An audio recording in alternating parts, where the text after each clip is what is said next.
നാം ഇന്ന് ചർച്ച ചെയ്യാൻ പോകുന്നത് ഹബീബായ റസൂലുള്ളാഹി സ്വല്ലല്ലാഹു അലൈഹി വസല്ലമ തങ്ങളുമായി ബന്ധപ്പെട്ടതെല്ലാം വലിയ പവിത്രതയുള്ളതായിട്ട്, അള്ളാഹു വലിയ പദവി കൊടുത്തതായിട്ട് നമുക്ക് കാണാൻ സാധിക്കും.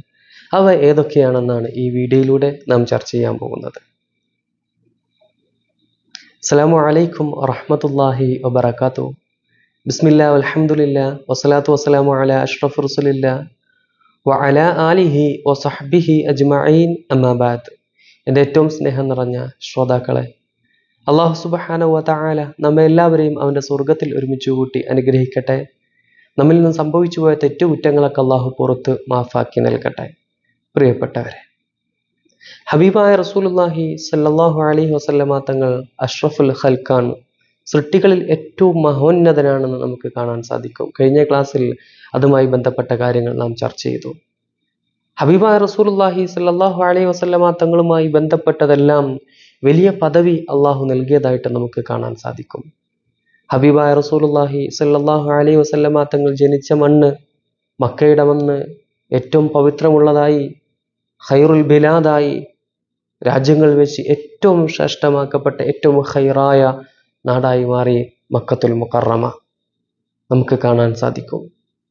അത് കഴിഞ്ഞാൽ ഹബീബായ റസൂലുള്ളാഹി സ്വല്ലല്ലാഹു അലൈഹി വസല്ലമ തങ്ങൾ അന്ത്യവിശ്രമം കൊള്ളുന്ന മദീന, മക്ക കഴിഞ്ഞാൽ ഏറ്റവും പവിത്രതയുള്ളതായി. ഇസ്ലാം മതവിശ്വാസികളെ സംബന്ധിച്ചിടത്തോളം അവരുടെ ഏറ്റവും പ്രധാനപ്പെട്ട പള്ളി എന്ന് പറയുന്നത് മസ്ജിദുൽ ഹറാം മക്കയാണ്, മക്കയിലെ പള്ളിയാണ്. അത് കഴിഞ്ഞാൽ മസ്ജിദുൻ നബവിയാണ് ഏറ്റവും ശ്രേഷ്ഠമാക്കപ്പെട്ട രണ്ടാമത്തെ പള്ളി. രണ്ടും ഹബീബായ റസൂലുള്ളാഹി സ്വല്ലല്ലാഹു അലൈഹി വസല്ലം തങ്ങളുമായി ബന്ധപ്പെട്ടതാണ്. ഒന്ന് ഹബീബായ തങ്ങൾ ജനിച്ച മണ്ണാണ്, മറ്റൊന്ന് ഹബീബായ റസൂലുള്ളാഹി സ്വല്ലല്ലാഹു അലൈഹി വസല്ലം തങ്ങൾ അന്ത്യവിശ്രമം കൊള്ളുന്ന മണ്ണാണ്. അത് രണ്ടും ഏറ്റവും പവിത്രതയുള്ളതാണ്. ഹബീബായ റസൂലുള്ളാഹി സ്വല്ലല്ലാഹു അലൈഹി വസല്ലം തങ്ങൾക്ക് ഇറക്കപ്പെട്ട പരിശുദ്ധ ഖുർആനോ അത് ഏറ്റവും ശ്രേഷ്ഠമാക്കപ്പെട്ടതല്ലേ, ഗ്രന്ഥങ്ങളിൽ ഏറ്റവും ഉന്നതമായതല്ലേ. പരിശുദ്ധമാക്കപ്പെട്ട ഖുർആനിന്റെ അവതരണത്തോടുകൂടി മറ്റ് ഗ്രന്ഥങ്ങളെല്ലാം അതിൻ്റെ പ്രസക്തി നഷ്ടപ്പെടുകയാണ്, അതിൻ്റെ പ്രാധാന്യം നഷ്ടപ്പെടുകയാണ്. പിന്നെ അതെല്ലാം ദുർബലമായി പോവുകയാണ്. പിന്നെ ഖുർആനായി ഏറ്റവും പ്രാധാന്യമുള്ളത്. ഖുർആൻ ലോകാവസാനം വരെ ഒരു മാറ്റത്തിരുത്തലുകൾക്കും വിധേയമാകാതെ നിലനിൽക്കുന്നതാണ്. മറ്റു ഗ്രന്ഥങ്ങളെല്ലാം മാറ്റത്തിരുത്തലുകൾക്കൊക്കെ വിധേയമായി, ആളുകളുടെ കൈകടത്തലുകൾക്കൊക്കെ വിധേയമായി. പക്ഷേ പരിശുദ്ധ ഖുർആൻ ലോകാവസാനം വരെ ഒരു മാറ്റവും കൂടാതെ നിലനിൽക്കും. അത് ഹബീബായ റസൂലുള്ളാഹി സ്വല്ലല്ലാഹു അലൈഹി വസല്ലമ തങ്ങൾക്ക് ഇറക്കപ്പെട്ടതാണ്. അത് ഹബീബായ തങ്ങളുടെ മുഅ്ജിസത്താണ്. ഹബീബായ റസൂലുള്ളാഹി സ്വല്ലല്ലാഹു അലൈഹി വസല്ലമ തങ്ങളുടെ പേരോ, ആ മുഹമ്മദ് എന്ന നാമം ഏറ്റവും പവിത്രമാക്കപ്പെട്ടതാണ്, ഏറ്റവും ഉന്നതമുള്ളതാണ്.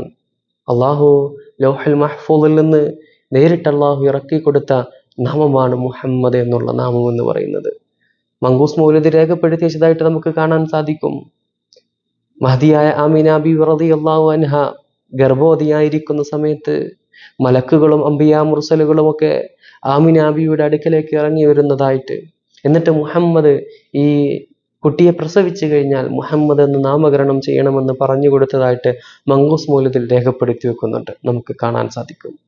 മഹാനായ ഹസ്സാൻ ഇബ്നു സാബിത്ത് തങ്ങൾ പാടുന്നുണ്ട്, ശഖല്ലഹു മിൻ ഇസ്മിഹി കൈ യുജില്ലഹു ഫദുൽ അർശി മഹ്മൂദുൻ വഹാദാ മുഹമ്മദു.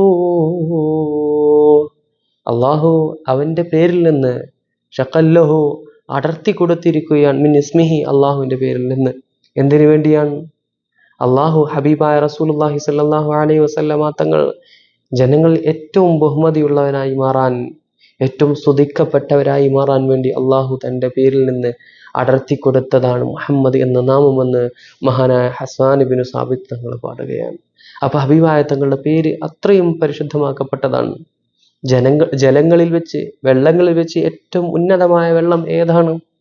ഹബീബായ റസൂലുള്ളാഹി സ്വല്ലല്ലാഹു അലൈഹി വസല്ലമ തങ്ങളുടെ വിരലിന്റെ ഇടയിൽ നിന്ന് വന്ന വെള്ളമാണെന്ന് നമുക്ക് കാണാൻ സാധിക്കും. മഹാനായ മൂസാ നബി അലൈഹി സ്വലാത്തു വസ്സലാം ദാഹജലത്തിന് വേണ്ടി ആവശ്യപ്പെട്ടപ്പോൾ മൂസാ നബിയോട് അള്ളാഹു പറഞ്ഞു പാറയിൽ വടികൊണ്ട് അടിക്കാനും അതിൽ നിന്ന് വെള്ളം ഉറവ് പൊട്ടിയതായിട്ട് നമുക്ക് ചരിത്രത്തിൽ കാണാൻ സാധിക്കും. അള്ളാഹിന്റെ പരിശുദ്ധ ഖുർആൻ സൂറത്തുൽ ബഖറ 60-ാമത്തെ ആയത്തിൽ രേഖപ്പെടുത്തി വെച്ചിട്ടുണ്ട്.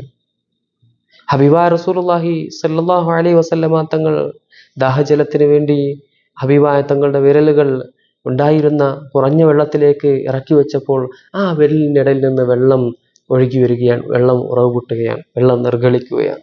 ആ വെള്ളമാണ് വെള്ളങ്ങൾ വെച്ച് ഏറ്റവും പവിത്രമാക്കപ്പെട്ട വെള്ളം.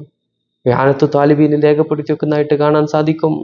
അഫ്ളലുൽ മിയാഹി മാഉൻ ഖദ് നബഅ മിൻ ബൈനി ആസാബിൻ നബിയിൽ മുത്തബിഅ യലി മാഉ സംസമ ഫൽ കൗസറു ഫന്നീലു മിസ്റ സുമ്മ ബാക്കിൽ അൻഹുറു.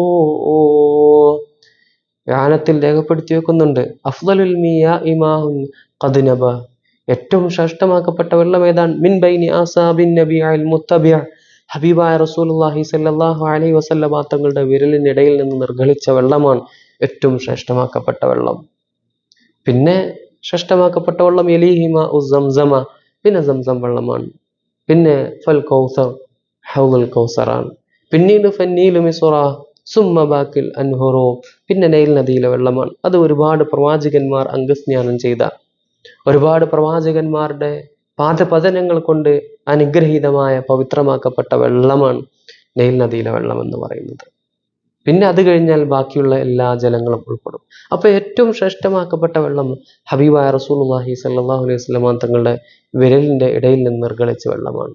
അതിനുശേഷമേ സംസം വെള്ളം പോലുമുള്ളൂ.